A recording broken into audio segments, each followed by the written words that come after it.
So speaking of unders and moving on to that other game there, Nate, we've got this Dubs going back home to the Bay, taking on the Grizz again. As we know, the Grizzlies got that 2 seed. Obviously, the storyline in game 2 is Ja Morant, Ja crazy, 45 points, still hitting 3-pointers, by the way, like we noticed he was in game 1. They're daring him to shoot, and he hit them at a good rate.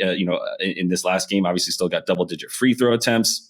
So I think I know where we start in this one. Once again, under, as we said, to segue into this video, unders for this one at 225.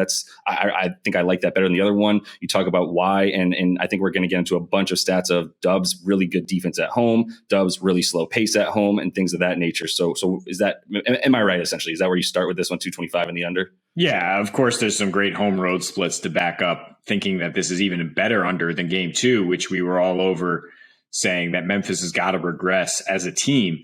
They did. Ja actually regressed upwards because his enforcer teammate knocked Gary Payton out of the series. And we can expect probably Dylan Brooks to be suspended for game 3. Maybe for that. We'll see. But either way, I mean, that kind of actually gives me the most pause because he's been so awful on offense and he's a decent defender, helping hold Klay Thompson really below his averages in this series. And with him out, DeAnthony Melton actually could be a better complement to Ja. We saw them with Tyus Jones do better in the last series. But either way, I really like the Warriors here coming back home. They shot 16 for 44, the Splash Bros, and the team shot 7 for 38 from 3, and they still almost won the game. Just like in game 1 where they lost Draymond, and they did win the game because they just have so much more experience and because they play together. And as good as Ja is, it's the same kind of thought as this first game. Is maybe you get 45, but can your team get enough around you that you're going to be able to win these playoff games? I don't know. The Warriors, their personnel now is very thin in terms of being able to stay in front of him. But there's things they can do to just get the ball out of his hands, right? I mean, Steve Kerr's going to draw some things up. They're going to throw a lot at him. Draymond will be involved if he's truly, the 1 through 5 cover that he claims to be.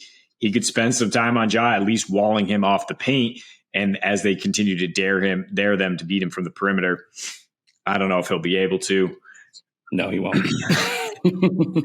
And it's real troublesome. To be clear about that, just to jump in on that, like it's not the same Draymond, and I don't know if he's claiming that anymore. But he's at this point he's free safety Ed Reed, and he's not the one-on-one guy that he was with that back and all what he's been through at this point. He's not quite as fleet of foot. Yeah, he doesn't want to be out there on an island with Ja. That's not what I'm saying, but we do still feel like the three-point shooting is going to drop, but there's a lot more troublesome numbers for Memphis, a team that's supposed to only win the battle in the paint. They've been outscored by 30 in the paint so far in these 2 games. They've been out-rebounded. They've allowed 23 second-chance points, including a huge 3 off a Wiggins rebound down the stretch there. Not playing well in the clutch since that Minnesota series. It's basically come down to Ja scoring 18 and 19 points in 2 different fourth quarters. I'll take the team over a superstar as explosive as he is. And I'll take defense down the stretch for Golden State, which went 25-17 to the under at home, 12-6 to the under when they had extra rest as well, which they're going to be having here for sure. Yeah. At the same time, right now, Ja and Steph have the same points prop at plus, and it's plus 120 for either of them to lead this game in scoring. So I'll take Ja to lead the game in scoring, but I won't say that helps Memphis win, or definitely leads to this game being a win for the Grizzlies. Cause you can't do it all yourself every game. Yeah. The interesting thing about this game is, as far as who's going to win it and how that's going to work. And as far as who's going to be scoring for Memphis and things of that nature. I don't know. There's a move to be made by Steve Kerr. He came out with the same game plan to defend Ja in the first 2 games, and it was do not double team him. And in part, that's because he had Gary Payton Jr., his most athletic wing and top of the key defender at this point. Clay used to be that, and he could, he wasn't always the fastest guy, but he could make up for his lack of foot speed with that length. His foot speed is so bad at this point. He was also complaining about swelling in his knee in game 2, which probably led to the worst shooting night that I've seen him have in the playoffs in a long time. 2 for 12 from 3. So, just there's nobody to stay in front of Ja. In the NBA, I should be clear about that. But also, in this game, there aren't those athletic wings. This isn't the 2016-15 Warriors with Iggy, Draymond, in his prime, and Clay still in his prime and all that. It's not that same team. So it's not going to be, but there's a move to be made because they did not double team him. They let him go left every single time, which is where he wants to go in the direction he wants to start in. So there's a couple of things that if you get into the numbers of what he was doing there, you can make some adjustments and decide, I don't want Ja to beat us. At the same time, he could just go with the same game plan and say, I'll let Ja beat us, because those 3-pointers are coming from Ja being wide open at the top. When their switches are coming, they're switching under. They're staying, right 2-3 feet inside the 3-point line, because 1, they can't keep him in front of them, and 2, they don't expect him to continue to make that shot. So we'll see what happens. The reason what that would affect to me, and what I'm staying away from, is sort of Ja props in this one, and any sort of Memphis props, just because I don't know what Steve Kerr and company are going to force them to do with the way that they play defense, especially because the other X factor is Gary Payton Jr. is out. So there is nobody to guard him, which would lead me to believe that they would have to start doing a bit more doubles and get the ball out of his hands. The other thing working in Kerr's favor is that Desmond Bane is clearly hurt. He's not able to even almost bend over and touch his toes right now.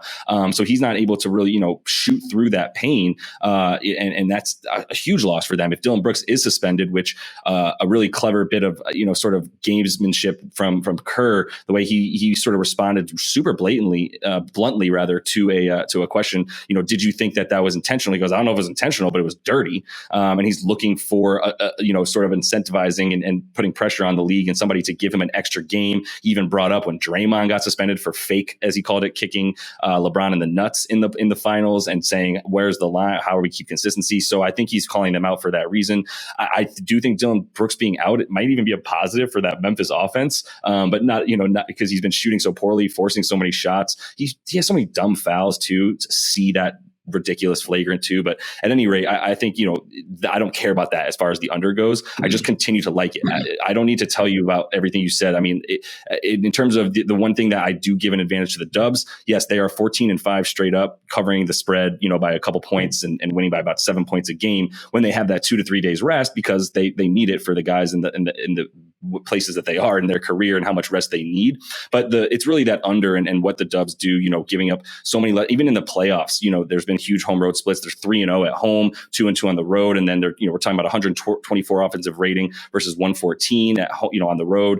104 points per game at home is all they're allowing versus 113 on the road. If they're going to be allowing 104 points per game, even to a team like Memphis, who let's say they get 108, there ain't no way this thing's going 225 in that. And I definitely expect it to be no more than a 110, 108 game. So I don't need to get into that much more. I just am making clear, I don't know exactly what the flow of this game will be when Memphis has the ball on offense, leading me to not love any of their props on that side of the ball. Yeah, great call about Desmond Bane, because looking at the box score, you're like, wait, where is anyone else? And it's because Bane is not the guy he was all season. And this is the postseason now. And Memphis, if this was a regular season game and you said, oh, we're going to take Dylan Brooks and maybe even Bane out of the lineup, you'd be like, oh, giddy up, Memphis to cover the spread, probably to win by reverse the spread, which they did against the Suns. Right. But alternate line, Memphis -7. No, this ain't it. The Warriors are a proven playoff team. There's a reason they're favored by 6.5 as we go away from that loud building in Memphis. I do have a little bit of pause that all 3 of the Grizz losses have gone over this postseason, and all 5 of their wins have gone under, as they've held the team to 109 or less.